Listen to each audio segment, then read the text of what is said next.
Oke, assalamualaikum warahmatullahi wabarakatuh.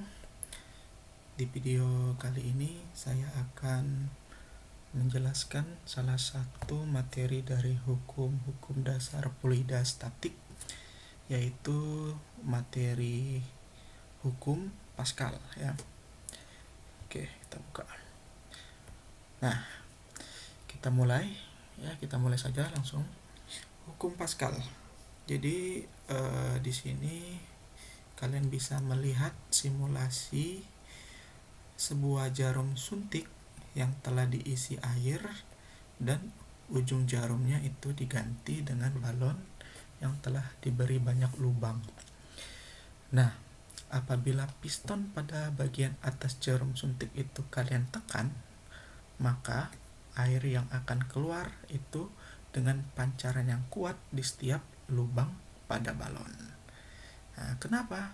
Nah, inilah yang membuktikan bahwa tekanan yang diberikan pada zat cair dalam ruang tertutup itu dapat diteruskan sama besar ke segala arah. Inilah yang disebut dengan hukum Pascal ya. Oke. Nah, sekarang coba kalian perhatikan sebuah dongkrak hidrolik ya, yang penampangnya itu ditunjukkan seperti pada gambar. Jadi ini adalah gambar dari dongkrak hidrolik ya. Di sini adalah F1 ya, diberi gaya F1 dengan luas penampang A1. Kita sebut ini sebagai penampang kecil. Nah, nanti kalian akan memberikan gaya F1 di sini di penampang kecil. Nah, itu akan diteruskan ke penampang besar menghasilkan gaya F2. Nah, ingat prinsip dari hukum Pascal ya, ini ingat. Prinsip dari hukum Pascal itu adalah dari gaya yang kecil dapat menghasilkan gaya yang lebih besar. Nah, itu prinsipnya. Nah, kita lihat di sini persamaan dari hukum Pascal. Nah, persamaan dari hukum Pascal itu jadi adalah di sini F2 per A2 itu sama dengan F1 per A1 ya. Kita tahu tadi F2 apa? F2 itu gaya yang dihasilkan pada penampang besar. F1 itu adalah gaya yang diberikan pada penampang kecil. A1 itu adalah luas pada penampang kecil, A2 adalah luas penampang besar ya. Ingat tadi prinsip dari hukum Pascal, di mana dari gaya yang kecil dapat menghasilkan gaya yang lebih besar. Oke. Nah, untuk penerapan hukum Pascal ya dalam kehidupan sehari-hari ya, salah satunya itu adalah mesin hidrolik dan juga ada pompa hidrolik ya. Nah, di sini biar lebih jelas lagi, saya akan menjelaskan tentang simulasi dari hukum Pascal, terutama pada mesin hidrolik. Nah, mungkin kalian pernah ngelihat mesin hidrolik ini di tempat pencucian mobil ya. Kalian pasti pernah melihat ya, dimana waktu nyuci mobil itu mobilnya diangkat ke atas ya. Nah, itu pakai apa? Pakai mesin hidrolik ya. Nah, kita langsung saja lihat simulasi dari hukum Pascal ya. Nah, di sini simulasi dari hukum Pascal. Kita buktikan apa benar diberikan gaya di F1 di penampang kecil, ini F1 ya.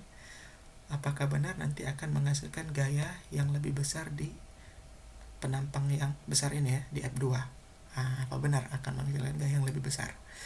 Di sini sudah saya tetapkan luas penampang pada pipa yang besar itu adalah 500 cm kuadrat ya. Kalau di pipa kecil itu penampang kecilnya luasnya adalah 20 cm kuadrat. Nah, di sini simulasinya kita akan menggunakan mobil yang mempunyai massa 200 kg. Kita letakkan mobil ini di atas pipa penampang besar. Nah, kita berikan gaya yang kecil dulu kali ya, 500 Newton. Coba kita berikan gaya 500 Newton di F1. Kira-kira berapa gaya yang akan didapatkan di F2? Nah, kalau sesuai rumus atau konsep dari hukum Pascal ini ya, F2 sama dengan F1 dikali A2 per A1 ya. Kita simulasikan. Wah, ternyata dapat gaya ke atasnya 12.500 ya, benar ya, sesuai prinsip dari hukum Pascal tadi. Dari gaya yang kecil 500 Newton itu menghasilkan gaya yang lebih besar 12.500 Newton. Tapi kenapa mobilnya nggak terangkat ya? Tuh.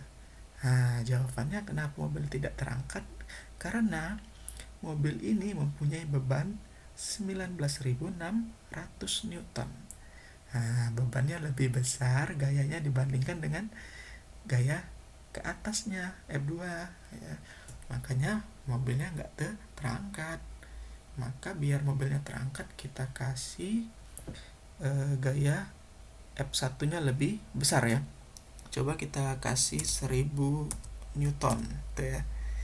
Nah, kita simulasikan. Kan baru terangkat mobilnya kan. Kenapa mobilnya terangkat? Karena F2 nya yang dihasilkan lebih besar dibandingkan beban ya, itu ya. Nah, jadi ya, pokoknya ingetin prinsip dari hukum Pascal tadi ya. Dari gaya yang kecil itu bisa menghasilkan gaya yang lebih besar ya. Oke, sekianlah penjelasan dari hukum Pascal dan juga simulasi dari hukum Pascal ya. Semoga bermanfaat dan juga mudah dipahami ya. Sampai ketemu lagi di penjelasan materi berikutnya. Pak akhiri, wassalamualaikum warahmatullahi wabarakatuh.